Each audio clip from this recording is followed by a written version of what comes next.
Last week, I ranked my favorite NASCAR paint schemes of the season, but of course, the internet wants a punching bag, so today I'm not gonna rank the worst paint schemes per se, just my personal least favorites. These designs either had an element that didn't resonate with me, or maybe these designs weren't as dynamic as their predecessors, or disappointing in some form or fashion. These aren't the worst paint schemes by any means, just my personal least favorite schemes of 2025. Starting things off with the Freightliner Ford.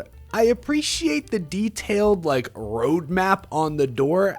When you look at it up close, that's kind of cool, but look at all the blank space on the door. And when you compare this to the Tron-esque schemes of recent years, this one does not pack the same punch. I will say it could have been worse. I still haven't forgotten about this Freightliner affront to nature, this one-off scheme they ran with Matt Kenseth in 2017. So it could have been a lot worse, but this one just didn't hit as hard as recent years. At number 9, maybe I'm just growing jaded from the sheer volume of new sports books and betting apps that pop up seemingly on the daily, but these colors, they just clash. Something about the basic basketball clip art on the hood just looks cheap to me. Oh my gosh, I just looked up this company. Founded by Joey Levy and Jake Paul, Better is building the world's first real money gaming super app.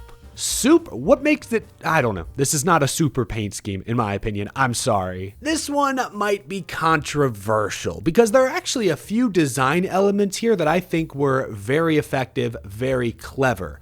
I just can't stand the colors. And I'm not a huge fan of the big blocky Grinch green stamp on the nose. It's like all you can see when this car is coming at you down the straightaway. What they did with the blue there on the rear quarter panel and on the back actually helps cover up the large blank space with no logo. So that was well done, well executed, all things considered, but it's all over the place. The colors are it looks like the Wiggles threw up on this thing. It's rounded and blocky in parts, but then there are those jagged spikes on the door. It's just not consistent. I don't like the colors, and I saw this car way too much. I just got tired of it throughout the year. This one may be controversial, but I personally did not love it. Congrats to Bubba. Awesome he won the Brickyard 400. I just wish it could have been in one of his other more awesome paint schemes. All right, before we get to these next two, y'all should know something about me. I love pizza.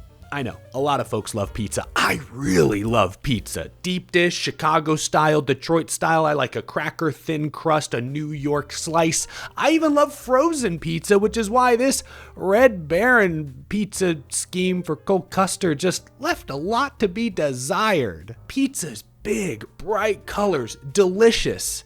This is a flat black and white paint scheme with the logo stamped on. You got a little pepperoni there on the quarter panel. I just expected this to be so much more. Red Baron is an iconic grocery store frozen pizza brand, and this is the best we got. It even says stuffed on the door. We could have seen beautiful, delicious, buttery stuffed crust, cheese pull across the door.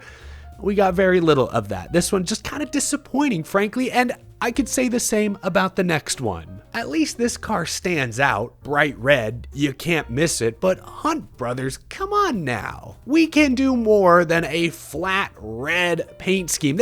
Hunt Brothers has done more. They have a green alternate that when you zoom in has some depth design on the door. This one doesn't seem to have that. It's just a flat red base and there's a lot of wasted space on the quarter panel. If they blow that Hunt Brothers pizza logo up and angle it so it's big, it's oversized, then we might have something. But as things stands, this is just too plain to be a paint scheme. Where's the cheese? Where's the crust? Where are the toppings? There are no toppings. This is just marinara sauce. And I love a good marinara sauce, but I love marinara even more when I got something good to dip it in. I've got nothing to dip in this paint scheme.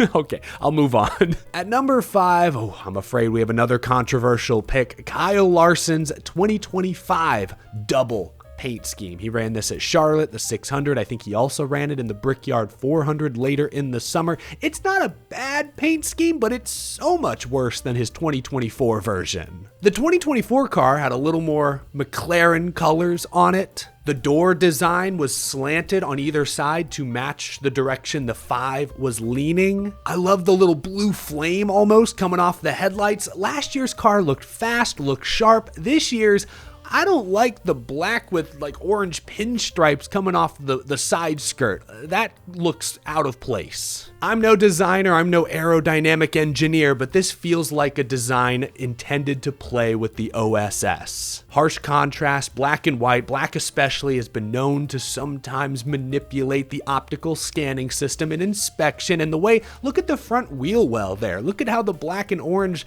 partially border the tire. The black goes all the way back to the rear quarter panel, a very sensitive part of this car. The black just looks so out of place, and look at the slant on the door. Does not align with the door number slant like last year's scheme. This one's just worse than 2024's in almost every conceivable way. A huge disappointment in my opinion, because last year's Larson double scheme was one of my favorites of the year. This season, I was just extremely let down, to be quite honest. To each their own though. If you like this scheme more, let me know why down in the comment section below. All right, at 4, perhaps the most forgettable scheme on this list, because I don't even remember seeing this car on track. What are we doing here with a flat gray scheme, a minty green stripe, I guess, going partially across the door? It's more of just like an elongated geometric shape that stops before the front wheel well and ends before the rear quarter panel. And the logo, especially on the door, is tiny. That's not easy to read. In fact, that's virtually impossible to read when this car is at speed. Big, bold, simple, oversized logos translate to race cars best. This car is not doing that. Just forgettable, unfortunately, in my opinion. All right, we've made it to our podium finishers. I may need to keep one eye looking over my shoulder with this next pick. The Jack Link's Daytona scheme Ricky Stenhouse ran.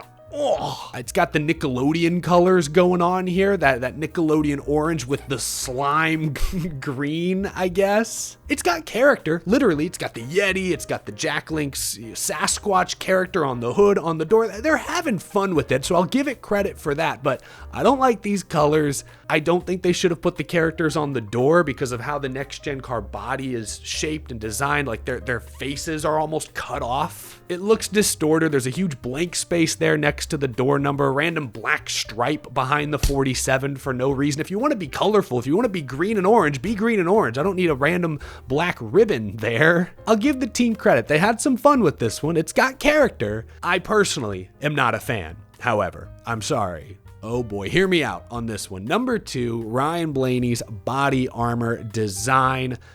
It looks like a race car. And don't get me wrong, this is not a bad paint scheme by any means. It's just extremely underwhelming.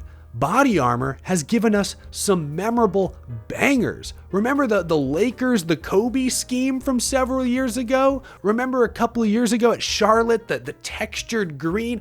Body armor has given us some unique, colorful, interesting designs. This year, they basically gave us a flat black paint scheme and put a PNG of the product on the hood and said, all right, we're done. Job finished. That's just so underwhelming. Body armor has so many colors, so many flavors, so many products to choose from, and they gave us this. It's fine. It's just underwhelming. And that's why it's high on my list. But at number 1, perhaps the most out of place paint scheme I saw all season. Look, 2311 Racing, it's a newer team, modern team. They have a new flashy modern shop that they call Airspeed. The Jordan brand, this is a stylish organization. So what the hell was this Corey Heim Nashville scheme? Oh my goodness gracious, this ain't it, Chief. I'm sorry. The logo on the side is too small. That's strike 1. There's too much blank space on the door. That's strike 2. There's too much blank space on the hood. That's strike 3. Look, from this angle, I can't even read what it says on the hood. Already up to 3 strikes. I don't know why this car is even still in the batter's box. What is Chiefs? Is it like a sunglasses brand? Oh, it's a bar on Broadway in Nashville. That makes sense. It's Eric Church's bar. Okay, shoot. Well, Sorry, Eric Church fans. Can't say I'm too familiar with Eric Church's discography. Don't come for me. He has a song called Talladega. All right, okay.